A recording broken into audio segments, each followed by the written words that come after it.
It's the 9 o'clock hour on a Thursday, which means it's time for the MGoBlog Roundtable here on Sports Talk 1050 WTK. The Ticket online at WTK.com and on Ticket TV. The MGoBlog Roundtable is brought to you by Homeshore Lending. If you're looking for a mortgage and you're a Michigan fan, there's only one place to go.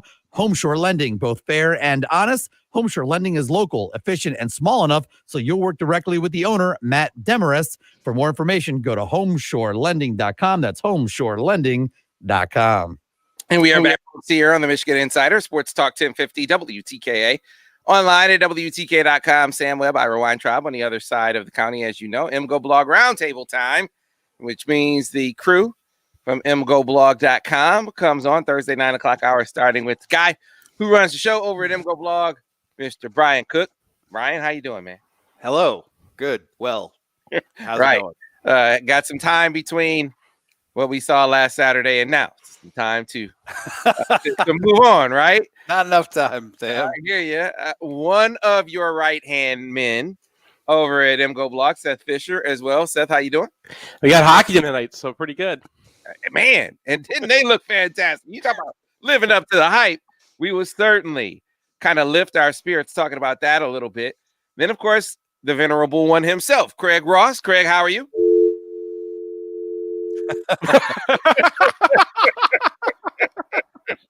We had him, so he's having some audio issues, and now he has no phone, so I'm going to have to go get him back on. We'll get Craig in a second. Hold on. Okay, we'll get Craig in a second.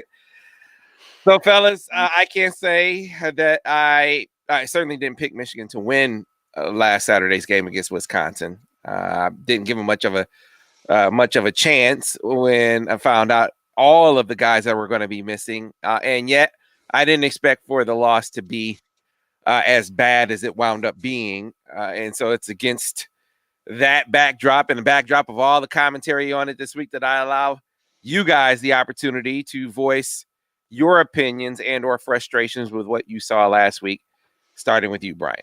Well, I mean, I think we're at the it is what it is point, right? Like 49-11 against Wisconsin, not actually that close spiritually. You have probably your 5 best players from this roster heading into the year sitting out of this one. So there's some mitigating factors, but also, there's one Cam McGrone stick in the second quarter, maybe the third quarter, where he was decisive. He got downhill and he beat an offensive lineman to the spot and made a nice tackle. And that was a nice play. And it just kind of reinforced to me how much we're not seeing that from Michigan's entire back seven on a regular basis. And it just kind of feels like nobody really knows what they're doing on offense or defense. And part of that is you've got a lot of new players, you got a lot of injuries, but I think there's something a little bit deeper there. This is a team that doesn't have any confidence. Mm-hmm. Seth? Yeah, I usually do not subscribe to any of the, side things like, oh, the effort's not there, that kind of stuff, right? Like, it's just too hard to, for someone on our level to go and look at. But I had enough old guys contacting me this week and saying, the way that Michigan came out and touched the banner told them how the game was going to go. And I'm like, well, I guess you can see that, but I can see that thing in the play. So I can't tell, the difference between how someone touches the banner or whatnot, but I can tell that when the linebackers are stepping down and not getting outside when the play is going outside, it's because they're afraid the defensive tackle is going to get ripped. They don't trust each other out there. And I think that's, or should they? But yeah, the program is just the wholesale. Everything's falling apart because they're not playing football. They're not out there running their own systems. Craig Ross, we got you. Yeah, I think I'm here. Yep. The touch the banner thing is interesting to me because I had a friend I played basketball with who broke his foot touching the banner, and it was the only game he played in his career at the end of the game with a broken foot. But that's probably not salient to the conversation. What I did through the recruiting rating of the Wisconsin team, and it was their defensive tackles number 1238, and the rest of the team is in the 4. Hey, Craig, can I interrupt you because you kind of sound like Mary Sue Yeah. Coleman there. I was going to say Luke Yeah. Gehrig, but you went for that reference. Getting an echo from the phone coming through there. Unfortunately, Craig, that we weren't able to get to the reference. But hey, I did find myself saying at halftime of the game, because look, the outcome is not anywhere close to being in doubt when you're down 28-0, right? And I made the remark at that time that reduced to just wanting to see fight, just seeing some dog. You're going to lose this game, but how you lose it is still in your control. And I just seeing some things. I mean, seeing them go right up the middle and basically go untouched for like an 8 or 9 yard touchdown, and then late in the game they run a full back belly play and get like 40 yards on it. And it's like at that point you just fifth fullback like, coming through clean. That's like the Tom Hanks scene in the movie where the guy's like, "I'm the captain now," and like it's like, "We're the Rutgers now." Bad news. Yeah. So they do have to that intangible thing, and you could hear it in some of the comments, even from them after the game. I mean, you look, even if you can't identify it yourself, you can take it from their comments. When Cam McGrone said, I think the question was like, is there a culture issue? Something along those lines. He said, I think we have a lackadaisical culture. And when you hear Harbaugh say, hey, we got to identify the guys that, play with pride in themselves and fight like hell for Michigan. I mean, I think that implies something. To say that implies that you aren't seeing that in some places, enough places for it to be called out publicly. And then I thought Sean Newell was even more emphatic, where he said, where is the pride? He said, he said that in his interview, where is the pride? So that's not just a player thing, guys. That's a coaching thing as well. Identifying the guys that can show you that in practice, even if they aren't captains, and elevating that to the point where they can show it on the field and give it to some of the other guys, even if there's some younger guys, even if there's some, to the point now where you got to look at that wherever you can get it, whether it's a young guy or a walk-on or what have you. That's not something that you should be questioning on game days. Yeah, I mean, to me, you can talk about pride, but also it's about just knowing what you're supposed to do. So we have miss IDs on offense. We have guys vacating zones on defense. We have DJ Turner, who comes in, is in very good position and then straight up tackles a wide receiver. To me, it's not pride. It's that the guys on the team aren't very good, and the coaching is not putting them in positions where they get easy wins. And it's tough to do that sometimes, because when you can't do much stuff, the easy wins are like passes into the flat that are very well covered. But also, this is a second game in a row where I don't think we saw a post-snap read the whole game. And there was a couple incidents where Wisconsin's blitzing and they completely ignore Chris Evans on flare motion and he's wide open. And because you don't have a post-snap read in the offense, that's not going anywhere, because it's just a quarterback run from Milton that's -1 in the box. So,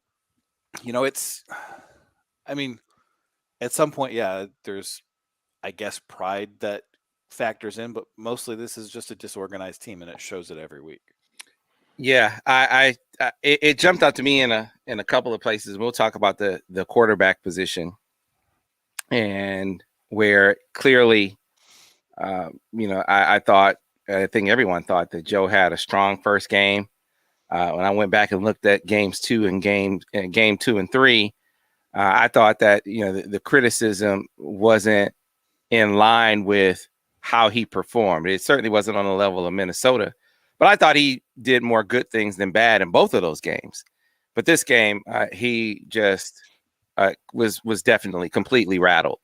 And you saw it past the first interception that was not his fault, where you had a catchable ball that should have been caught, wound up being tipped up for an interception.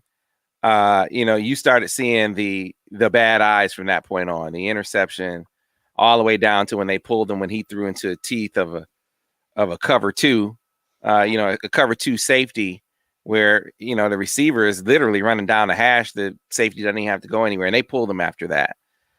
So you see that, but I think magnifies the pressure on him is there's just literally no help. And you think about the one time where he had some momentum, that drive before the half, right? Where they actually put together a drive, they get in the red zone. Chris Evans gets tackled before he crosses it was the right call. And then they come in, guys, and they have a quarterback run play that I literally do not know. And we've said this a lot. I literally do not know what some of the guys up front were doing on that play. Starting with the tight end who blew the whole thing up. Who stepped the wrong way on the play and blocked just totally blew up the blocking. If he steps the right way on the play, then the play has a very good chance. I don't know the future. You can't say that it definitely would have worked, but it had no chance because of what your tight end did on that play.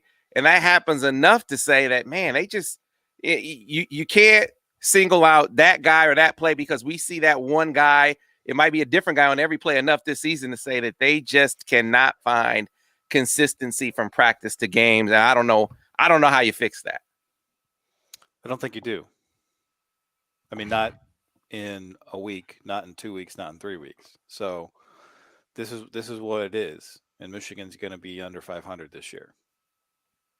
And that's year 6 of a coaching regime, and you can see all the decisions that got them where they are. And it's like, well, where do we go from here? I know what I'd do, but what would you do? So I would start over.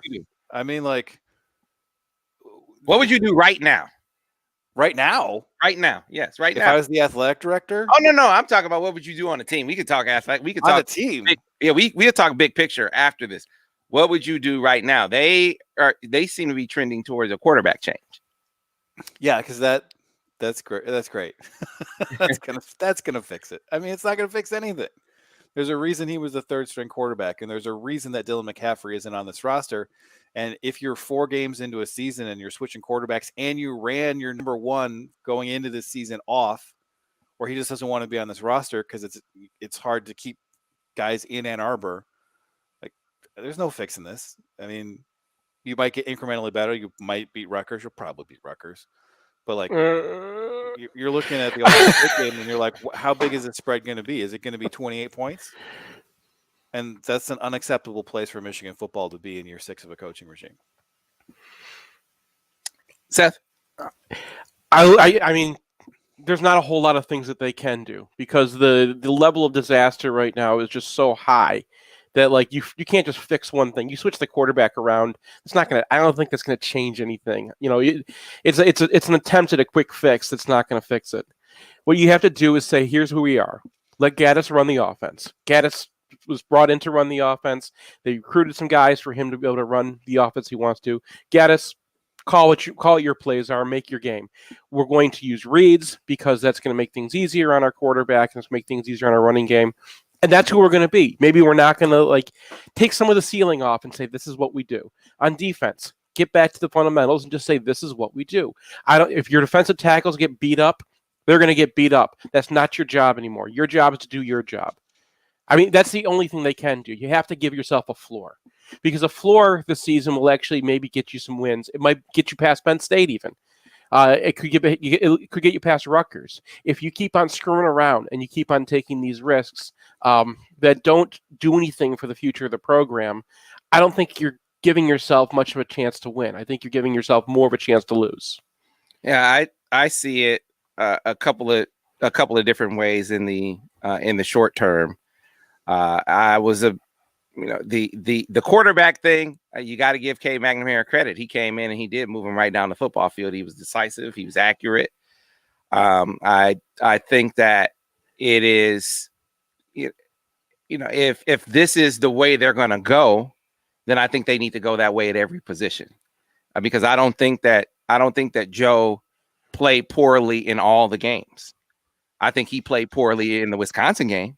Again, great against Minnesota, okay against Michigan State, okay against Indiana, poorly against Wisconsin. There are guys who haven't been taken out of the lineup that played poorly in at least 3 games, and they were still run out there. So if Joe is going to sit down and we'll see, then do that at all the positions in which we've seen struggle. And then let's see if some of the young guys or some of the guys who have been in backup roles with greater opportunities can help improve the play, can help improve the intensity. And if they have issues, which it's predictable that they're going to make mistakes, if those mistakes are more functional for them, if they are things that they can grow from either in season or grow from for the long term, that's what I call full developmental mode. And it tells me if you're going to make that move at quarterback, and remains to be seen if they actually will. But if you're going to make that move, then I think you got to be thinking like that everywhere. I just don't know if there's the people to put in these positions. There are no scholarship backup linebackers. Well, I'm trying Zach Carpenter at center. I'm trying Trevor Keegan at left guard. I'm giving Khalil Mulling some time at linebacker. I'm trying some of the young guys at corner. I'm trying all those guys right now because what do you have to lose? To Rutgers. I don't want to say it. I don't want to say it, Seth. Why'd you say it? Because I've just been previewing Rutgers all week, and You're not a sound mind.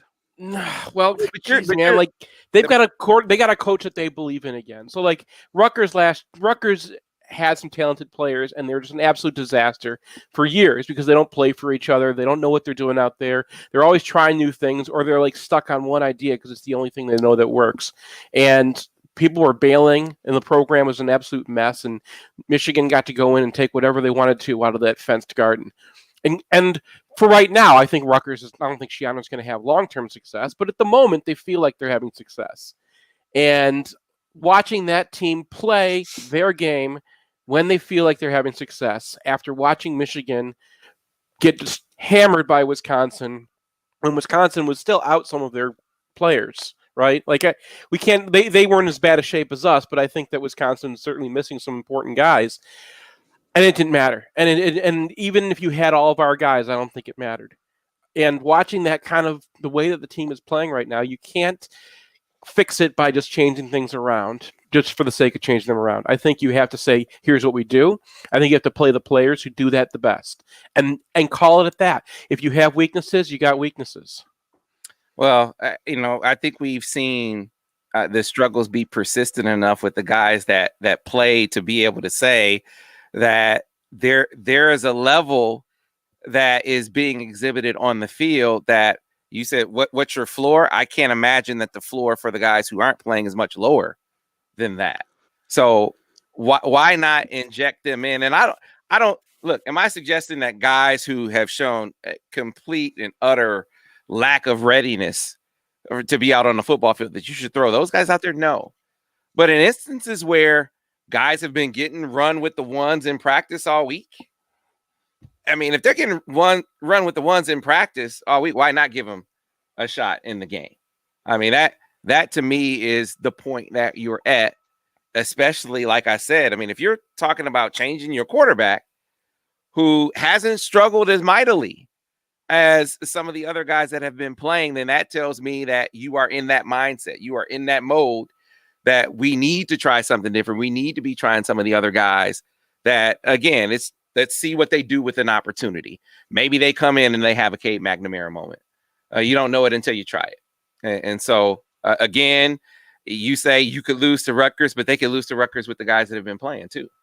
I mean, do you feel like the odds of winning go down considerably by taking out the guys that have been playing significantly? I just don't. I mean, I don't know.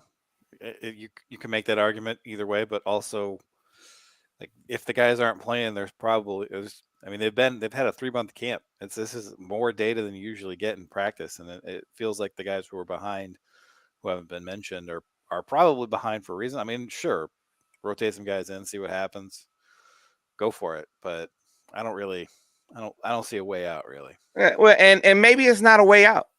Maybe it's just a way forward. Sure. To kind of see. I mean, you're trying to figure out what you have too, right? I mean, there is a tomorrow beyond tomorrow. If we're talking big picture, you aren't just talking about Rutgers and Penn State. I mean, what do you have beyond this year, you can start finding that out now too, because I think we can see very clearly that they didn't get a good read from that in camp. They didn't get a good read from that practicing against one another.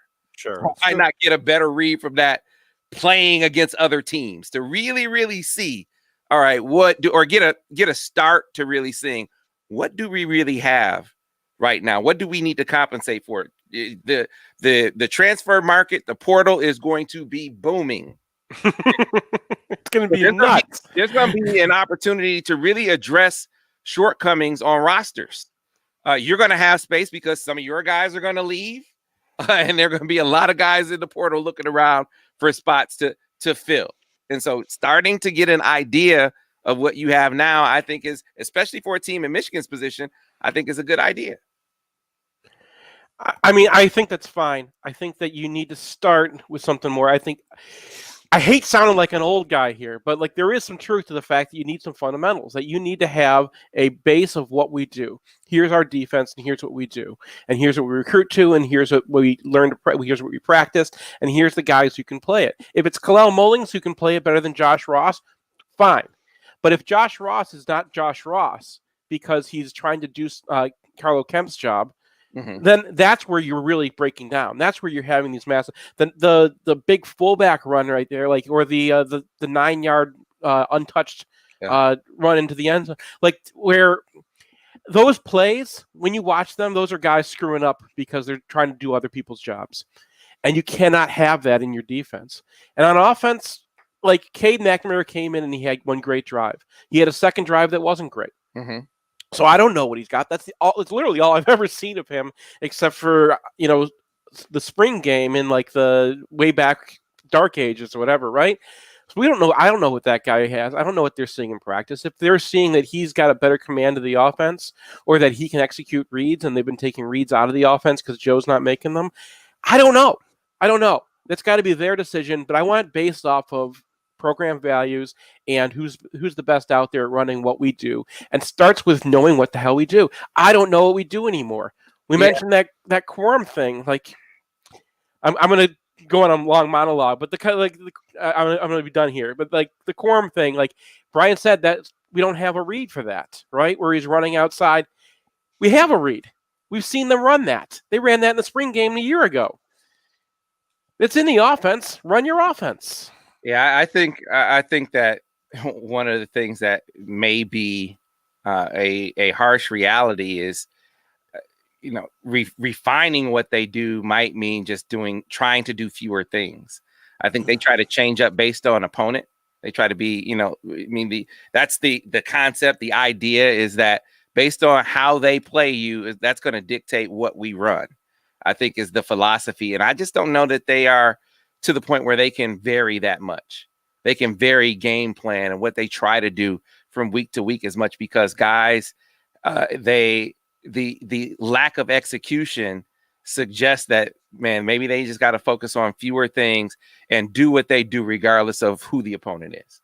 Like, is if they run pin and pulls well, then regardless of who they see, that needs to be in. I'm just throwing that out there as one thing. I'm not suggesting that that's the case, but that's kind of my point. I mean, seeing something in the game plan one week and not seeing it in the game plan the next week might not be what they can do right now with all the new faces and, again, the lack of execution that we've seen. So that might be a harsh and sad reality for them. It might lead to them running plays into looks that aren't ideal, but that's kind of where we are, I think. I think that's kind of where we are, where you focus on fewer things and get good at, to your point, Seth, about having a floor, get good at a few things. We know we're going to at least be able to block the right guy on this play, step the right direction on this play, because we drill it all the time. And it might not be an ideal look that we do these things into, but we're at least going to do it right. They might blow us up, but it's not going to be because we made a mistake. I think that's where they are. Yeah, I mean, you could have a few things that have a few counters, and that's it. I think what you're saying is they're trying to do everything, and I think I agree.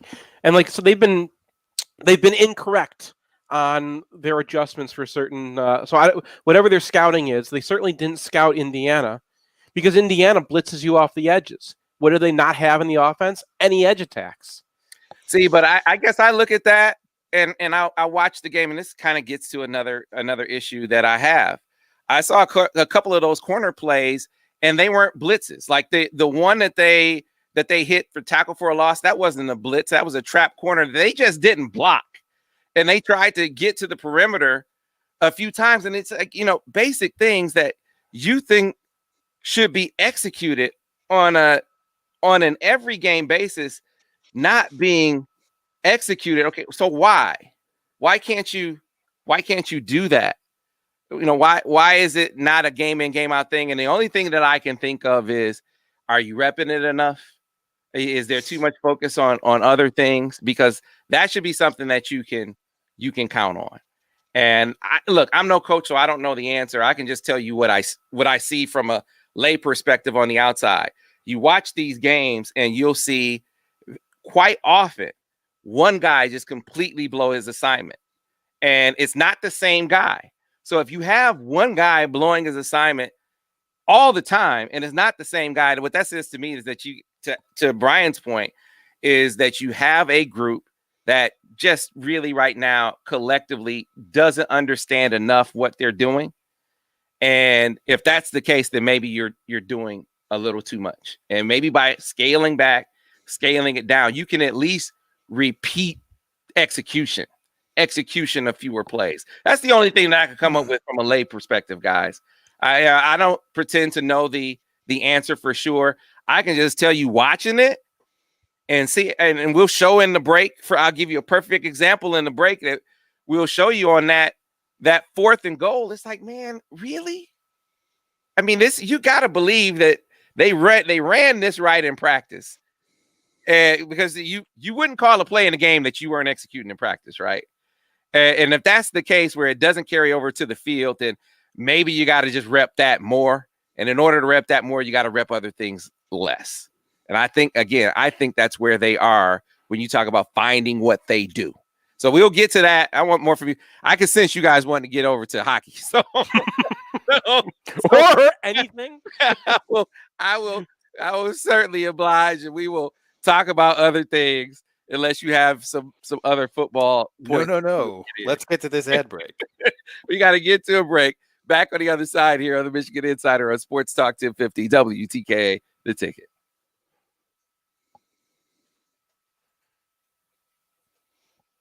Clear on the radio.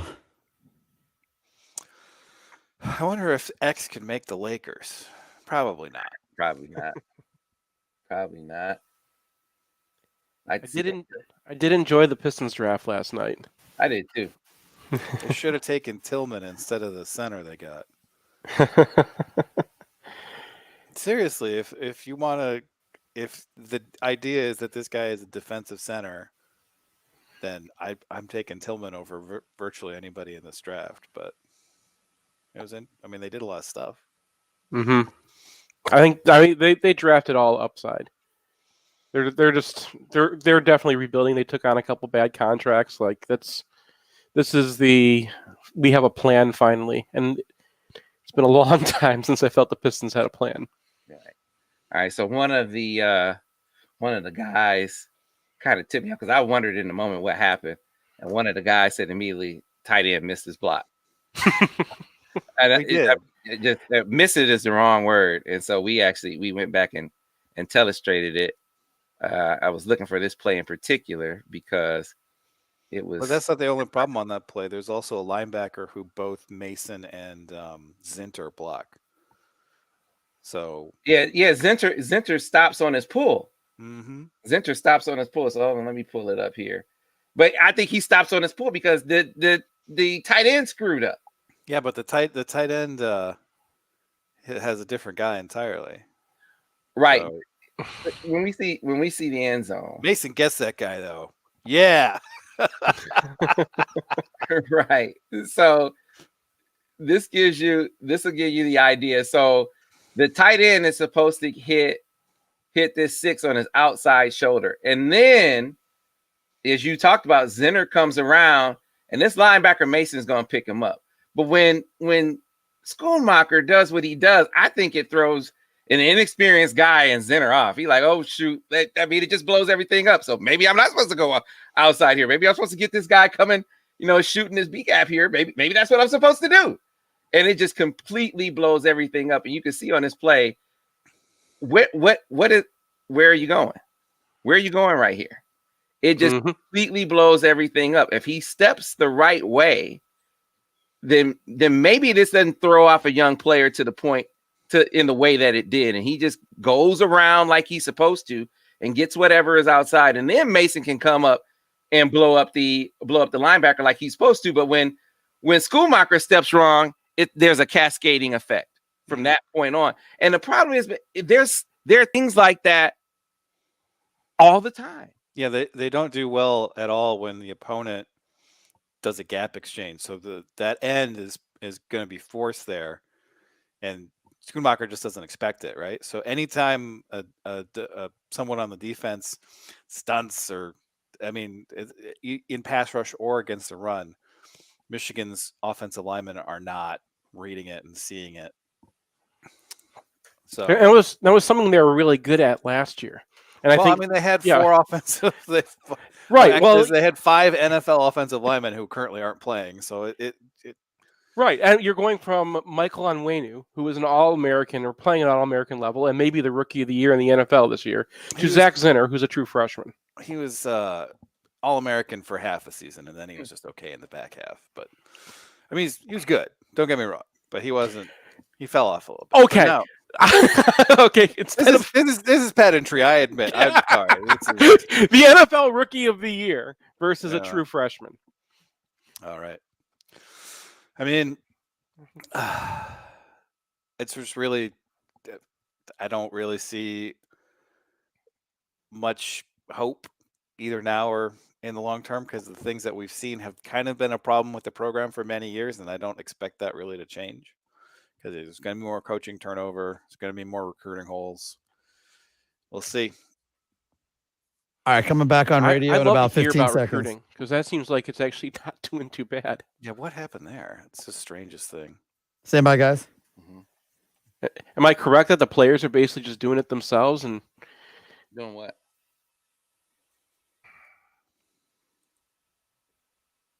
They're getting together and getting these 2022 guys on. And we're back, folks, here on the Michigan Insider Sports Talk 1050 WTKA, online at WTKA.com. MGoBlog Roundtable. So before we move on to talking hockey, we're getting some requests, Brian, for Brian Cook, the athletic director. What? Oh. Hey, man. Look, the people are asking for it. Well, the first thing I'd do is I'd fix BTN Plus so that it's actually a good broadcast. The difference between watching Notre Dame hockey on stream and watching Michigan hockey on stream is vast. And I think Michigan should aspire to at least be as good at Notre Dame in this department. And then, if I'm in charge, I'm making a coaching change after the season. And I don't exactly know who you're looking at there, because there's not really a slam dunk candidate. Obviously, Urban Meyer is right out. Obviously, Hugh Freeze is right out. So you're looking at Matt Campbell, Luke Fickell, if he can overcome the nausea he must feel at that idea. Because, it's year 6, right? And all the things that have happened in the first few games, you could kind of see coming. If you were the doomiest version of a Michigan fan, cornerback recruiting's been questionable, defensive tackle recruiting's been questionable, quarterback development has been questionable. So, I don't really see a reason to bring back a guy for a lame duck year or extend him. And I know that's a tough thing to say, but yeah, I all I can tell you is to this point, I've heard nothing to suggest that he won't be extended. Nothing to suggest that he won't be. Now, that doesn't mean that there won't be changes. Remains to be seen. But after watching consecutive years where Drevno and then Pep Hamilton, 2 guys that Jim had long-standing connections to, be cycled out, that tells me anything is on the table as far as staff changes are concerned, and I know the response to rebuttal is there have been a lot of changes already.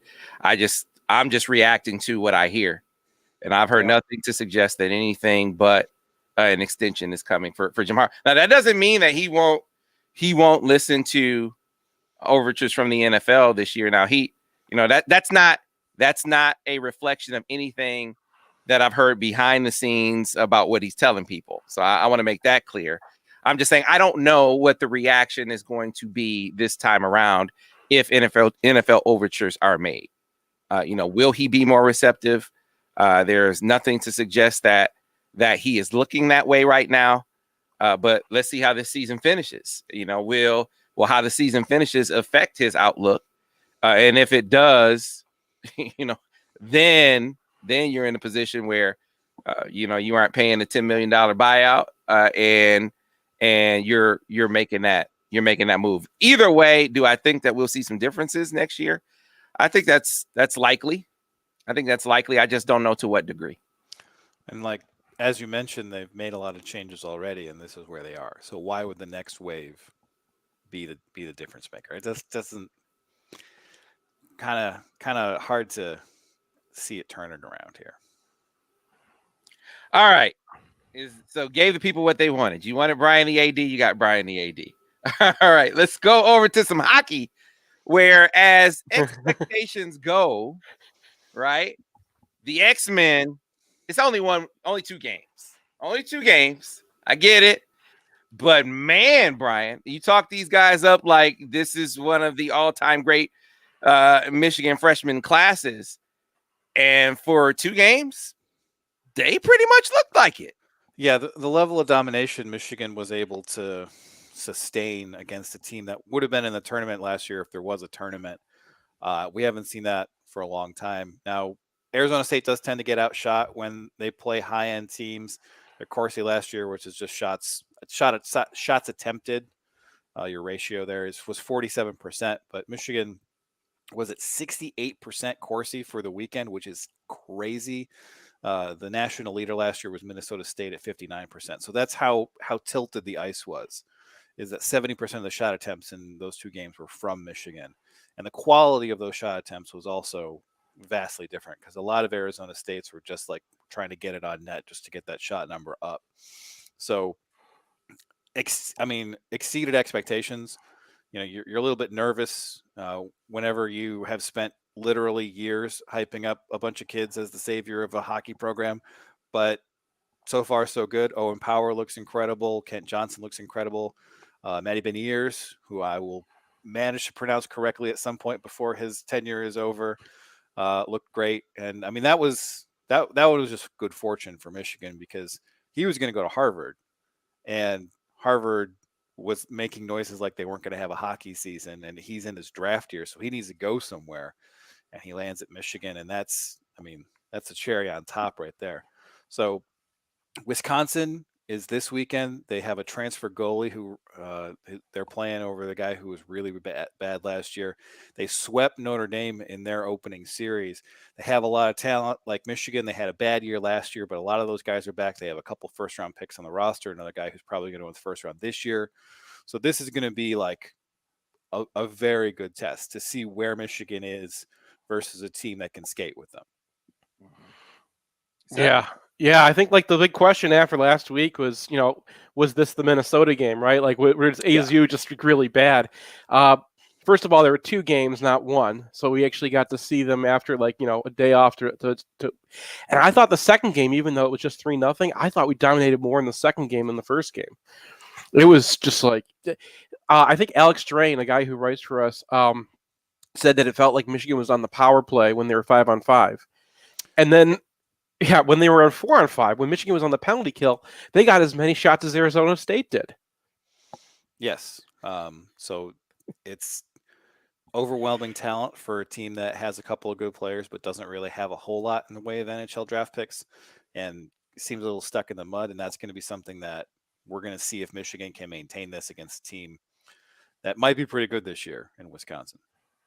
Yeah, I asked Mel when we had him on this week that behind the back pass from Kent Johnson. Oh, yeah. It's like, man, when you see something like that, how do you react as a coach? Because he can do it. Now, do you advise it? Yeah, probably not. But if he can do it, do you just let him go? Do you just say, hey, go be you, or do you try to have to corral it? He said it's a balancing act when you have guys that creative. You don't want to take away their creativity because they're special in that way. But he said, we are definitely going to have to maybe lower some of the risk in there, coach that up a little bit. But man, you can even hear from him. Like, dude, sometimes you just gotta let him go. Just gotta let him go. Yeah, Michigan did give up a 3-0 break on Friday, so that's less of that. Maybe have at least one guy back. Which Mel made reference. He made reference to, because I also asked him about your point. I think I went to look up the stats, the number of shorthanded shots they got. I think they got 8 in the couple of games. I said, Mel, that's aggressive. He said, yeah, it is. He said, but we have those kinds of players. So he said, we got to be smart with it. But when you have players that are this skilled, sometimes you got to let them go. It was kind of the point. Yeah, and then they still have that checking line. They have the Moyle, Van Wy, and Raby line that's been together this is their 3rd year together now. And they listed them second on the line chart, even though this is the one line on the team that isn't going to get rated by the NHL. And their performance was not that different from the veterans' performance. And this is something that happened under Red, is that you'd always have 1 or 2 guys who were juniors or seniors poke their heads through and really become like credible scoring line players late in their career. Scooter Vaughn, I think, is the best example, who moved from D to forward, scored like 10 goals as a senior. Rolfs, they always had guys like this coming through. And then there was this kind of interregnum where, Red was kind of tailing off at the end of his career, and they hadn't really established Mel's culture yet. And I think that checking line being as good as it is the last couple of years is something. And I think they've even taken a step forward too. So if you got the young guys who are really performing, and then you have, a veteran core who can settle things down, maybe you put them out there against the opposition's best line, just so that you have some guys who are defensively responsible out there and not 17. I think that's a really good combination. And then you have Strauss-Mann, who was .939 last year as a goaltender, fended off a 3-0 breakaway in one of his rare opportunities this weekend. And one of the problems with Wisconsin last year, who a lot of people are comparing this Michigan team to, is that they had probably the worst goaltending in the country, and Michigan might have the best. So, yeah, we'll see where it goes. We haven't even seen Portillo back there yet. Yeah, Mel made a great point about that. About that breakaway. He said, the guy on the breakaway had more goals in his career than we had returning as a team. So he said it wasn't like this, just any breaker. This is like their guy. Yeah, this is the guy named Johnny Walker. So I mean, he's really name and image. He's waiting for it. Get it in before Johnny Walker graduates. Yeah. So he said, "Hey, that shows you how good Strauss-Mann is." It makes me think this only gets back to football in a good way, guys. It gets back to football in a good way. So we are having this nice hockey talk.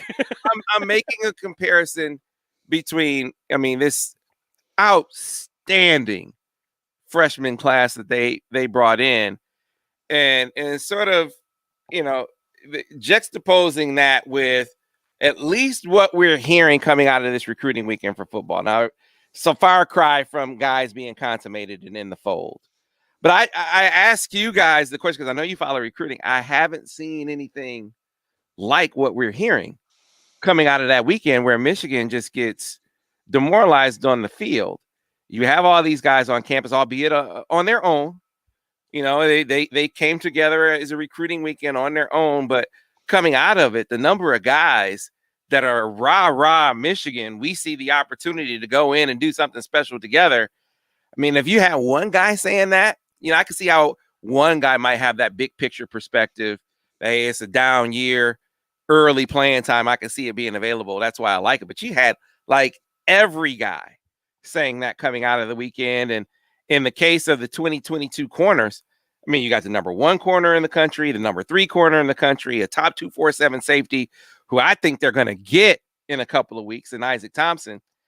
And if dominoes are going to fall, he would be the first one. We just have to wait to see if the others do too. But I just, following recruiting like you guys do, are you not surprised by that too? Have you? I would say yes, I am surprised. I mean, usually you don't see 5-star cornerbacks watch a 49-11 game and be like, I like the team that scored 11. That's on the other hand, I mean, they're right. There is playing time available for them. So Yeah, I mean, these guys you're talking about people who have long-term Michigan connections, right? Like son of a former player who played for Bo and Mueller, and then another guy has like been a Michigan fan his entire life.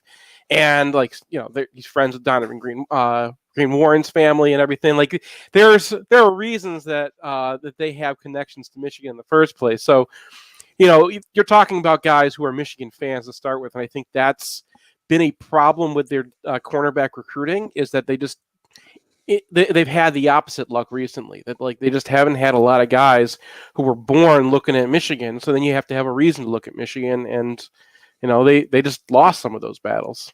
Isaac Thompson didn't. His dad played for Michigan State, and Michigan State beat Michigan this year. I'm like, what are we talking about? I even asked his dad.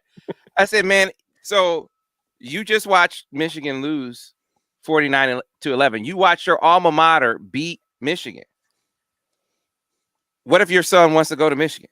Are you okay with that? He said, I'll be wearing a Block M. Like, this is like the Twilight Zone. Because I asked the question just to make sure this isn't like a big troll, right? You feel like it's a troll job that all these guys are talking about Michigan in such glowing terms off of such a bad showing on the field. But, I think it's the power of all those guys being there together and talking about if we go as a group, if we go together, I don't know. I haven't come up with a name for them, and we certainly can if they do it. I'd be glad to try to find an X-Men equivalent for that group if they could come up, if they actually follow through. But it'll be interesting to see if it comes to fruition.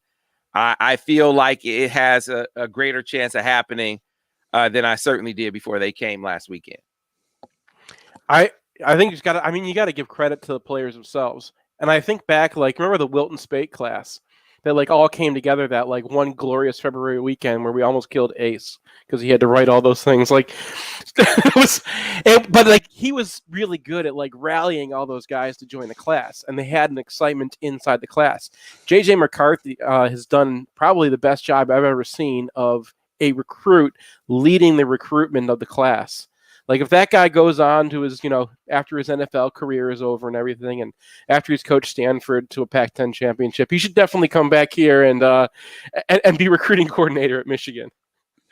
Yeah, he's definitely different. You know what someone said after watching his videos, and I had never made this comparison, just as a kind of a passionate speaker, speaking from the heart in a way that appeals to people.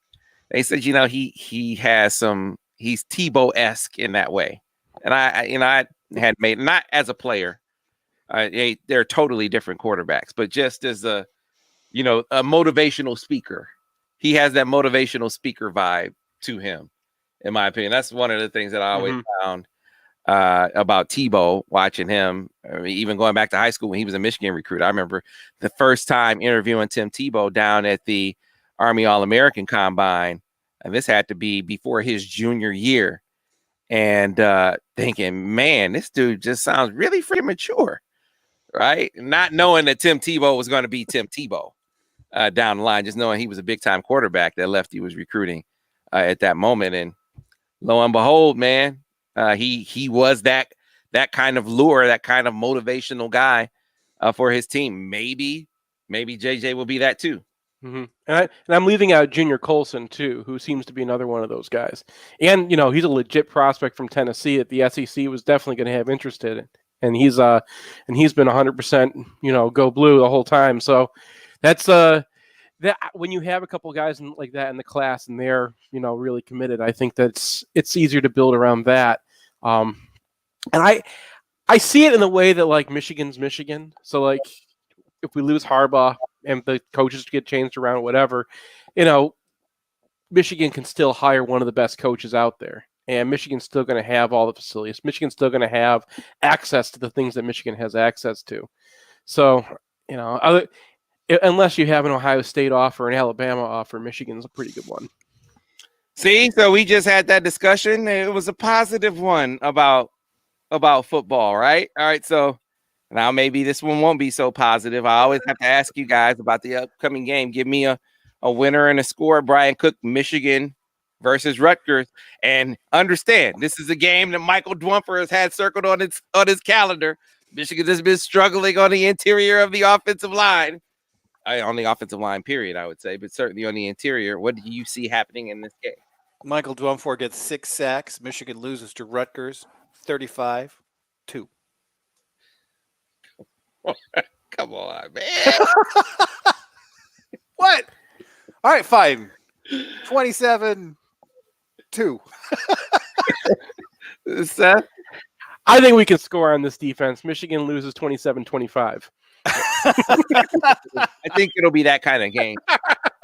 But I think it'll be that kind of game where it's it's close. I do. So I agree. I mean, Rutgers has a lot of trick plays prepared, and they empty the drawer against Ohio State. They used a whole bunch of them against Indiana. So I gotta imagine there's more. Even if they just run through the ones that they've shown already, they're gonna tag Michigan a couple times because Michigan's not really paying attention to their own jobs right now. I mean, it's really, can Michigan defend downfield without getting flags? I gotcha. All right, fellas. Hopefully the mood will be better next week, right? Nope. Fingers crossed. Fingers crossed. Wait a minute. There is no next week. So it'll be yeah, there is no next week. So it'll be a couple of It's weeks. going to be great next week. At which point we'll be talking basketball. So there you go. God You guys have a happy and safe Thanksgiving. Thanks to all of you who joined us on the stream. We'll be back tomorrow here on the Michigan Insider on Sports Talk 1050 WTK, the ticket, the official voice of University of Michigan Sports Ann Arbor, a Cumulus station.